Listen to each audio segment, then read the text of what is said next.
This is KCCK's Culture Crawl. I'm Dennis Green. This is Janet Schlapkohl, who is with us today from Combined Efforts Theater, which is you've been on as an actress for on with the Culture Crawl. Theater. Yes, but this is the first time to come and talk about your own theater company that you run. So before we talk about your show, Midsummer Night's Dream, which is coming up in a couple of weeks, tell me a little bit about Combined Efforts Theater. Well, Combined Efforts Theater, I started when I was a teacher at City High School. I was a special education teacher at that time in 2002.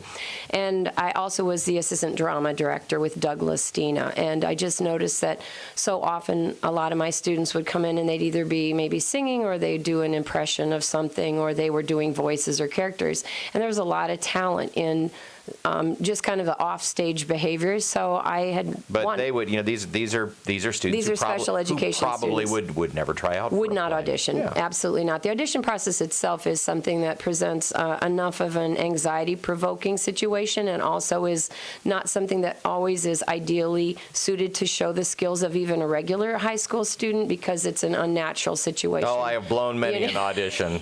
Who hasn't? I know. So I decided that it would be interesting to see what would happen if we just had our own show. So we did a show back in 2002 at the Little Theater at City High, and it was packed. So then I realized I probably had tapped into something that was needed and definitely desired and appreciated with audiences.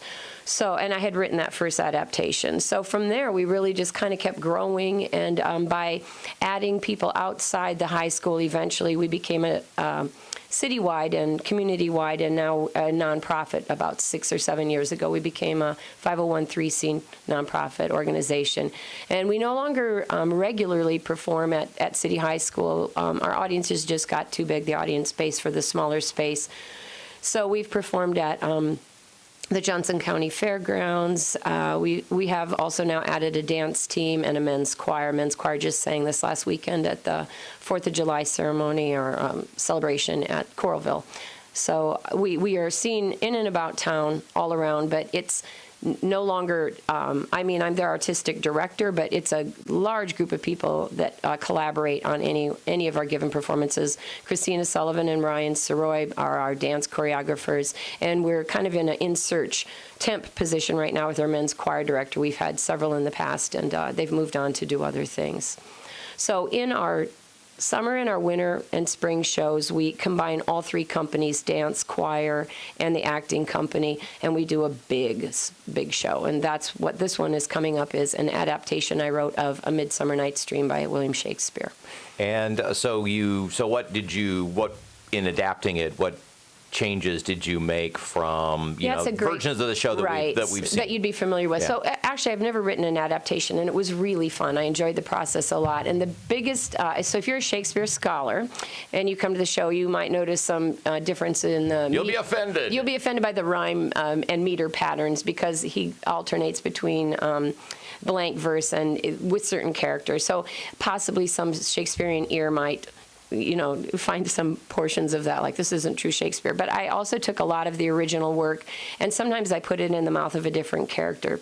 And the biggest change, I think, is the opening premise. In the Shakespeare version, they're about to celebrate a wedding, and in this adaptation, it's trying to find a reason to celebrate a 30-year wedding anniversary. The couple's disgruntled, their children haven't turned out well, their son is a playwright who actually wrote the piece that the Mechanicals, I don't know how familiar you are with this. Yeah, okay. So with the Mechanicals... The play within a play. Play within a play. Generally, there's no real association with the members of the court. They're simply common laborers in the city. And in this one, they're common laborers in the city, but one of them is the disowned son of Hippolyta and Theseus, so Peter Quince, and disowned because of the love of his art. So the play as a whole looks at various stages of marriage and love, young love, all the way up into elder love, which is, I would think, the wisest love, where they've been through it all, tried and true, and are still together. So in that casting, I have Puck, who's normally in the script, Shakespeare's version, it's a young boy, but most commonly when it's played, because of the difficulty in memorization of lines, etc., you'll see a young man, late teens, sometimes early 20s, which always changes the relationship when you see it on stage between Oberon and Puck. So an older guy telling a young guy, go do this and go do that is one thing. But when you see it in Shakespeare and it's a young, physically fit young man, you wonder, why is this guy bossing him around and why are you allowed to? So it's always sort of shifted the dynamic. So our Puck is played by a gentleman who's mature and also very familiar to many audiences, Scott Strode. He's been kind of a community theater warhorse and also has lots and lots of experience acting, directing, etc. So he plays Puck. And opposite him as his cohort is Evie Stansky, also somebody very well known at the Iowa City Community Theater, Crowds and Circles, and she plays a character Cobweb. So I've shifted some of the names also of the fairies and the sprites. And these are not your glamorous, sometimes they have this thing like sexy fairies where they're in these costumes and they don't really know what to do. But I have mine as like working fairies and working sprites. So sprites follow Oberon and the fairies follow Titania. And they're kind of at war over the changeling child. But the reason is, how is this child going to be raised? So one of our dance members, Gia Paisley, plays the young changeling child. And this is sort of a central argument throughout the play. How should you raise a child? It's sort of the permissive and lax parenting style versus one that's coddling and protecting. And there was enough in Shakespeare's language that I was able to support that argument. And then I just added and extended it to Hippolyta and Theseus and the other characters.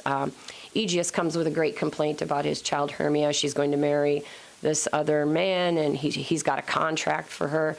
So he and his wife also have an argument that perhaps it's the way they raised their child, and this is why she's not making the choice that they expect her to make. So there's a lot of there's a lot of you pulled out some things that you don't usually get pulled out of Midsummer Night's Dream. Right. Interesting. And we've changed some of the pronunciations of some of the Shakespearean names too. So the Athenian court. I'm trying to think of some other things that would be different. There is a dance within it. Our dance team is involved, so they are the fairies and the sprites. So they do at 2 different times. They have short dances within the piece, and it's also giant in cast size, which the original could always expand, which is why I think it's popular with theaters to do. Is you can include any number of fairies or sprites, and there's other places to expand.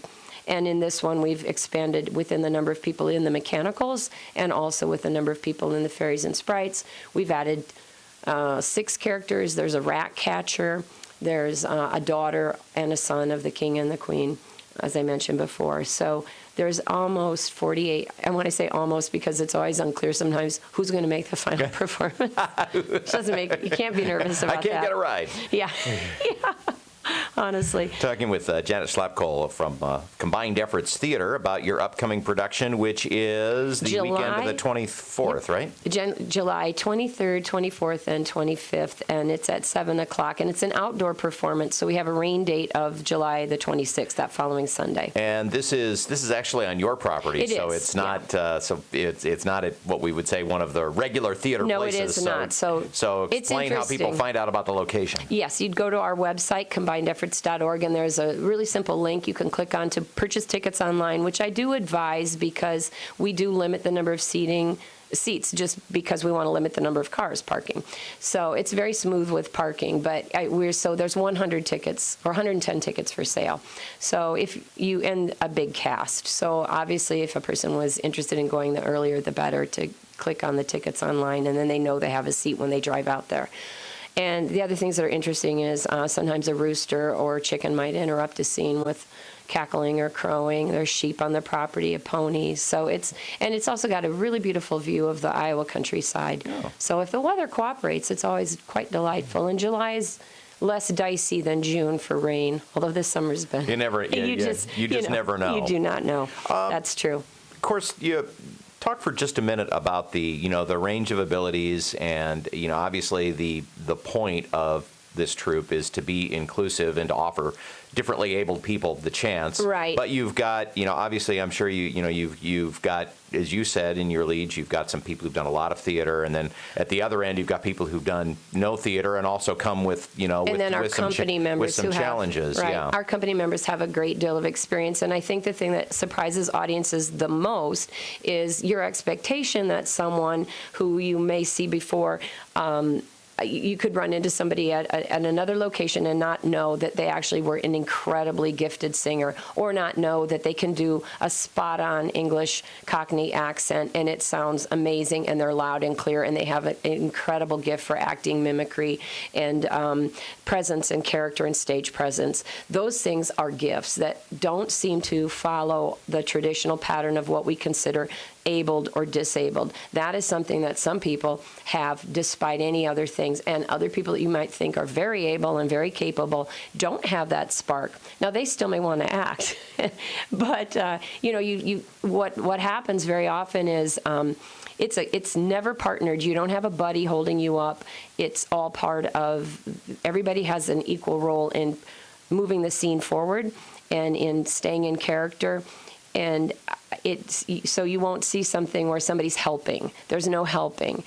And I've had my best moments at rehearsal have been when one of the regular company members, somebody who would be perceived or has different challenges, is actually much more aware and on top of the lines in the place than somebody who is maybe really well respected or regarded in town for a position that we would think, wow, I mean, you really have to have it all on the ball. And that's true. But perhaps when you get to the stage, you need the help of somebody that you would normally not actually consider would have that ability. So the other thing I think is really helpful is there's a great deal of audience comfort.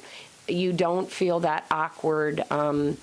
You were told not to look at people in wheelchairs. From a young age, you're told don't stare, don't look. And now you're invited to look, and you're invited to laugh at antics. You're invited to feel moved. And sharing an emotional moment is something that is so... it just makes everybody drop their guard, and then we're all relaxed. And so I can always guarantee that the audience won't feel an uncomfortable, like, oh, they didn't get it right. It will always be, yeah, they got it, and it's okay to laugh and have a good time, and it's okay to feel moved by what you've seen. Okay. Sounds like a fascinating performance, and it should be a lot of fun. Yeah, a great opportunity for the community, and a totally fresh take on it's a Midsummer very Night's Dream. fresh take, yes. So congratulations on that, because adapting and getting your head around this piece that is so familiar to so many people for hundreds of years is a big accomplishment in and of itself. So again, the show is the 23rd through the 25th? That's right, yeah. at 7 o'clock, and information is on combinedefforts.org, okay, the website. So. All right, well, good luck with it, and come back again with your winter production. We'll talk about that too. All right, thank you so much for having me. Janet Schlapkohl from Combined Efforts Theater. Again, combinedefforts.org if you'd like more information or tickets.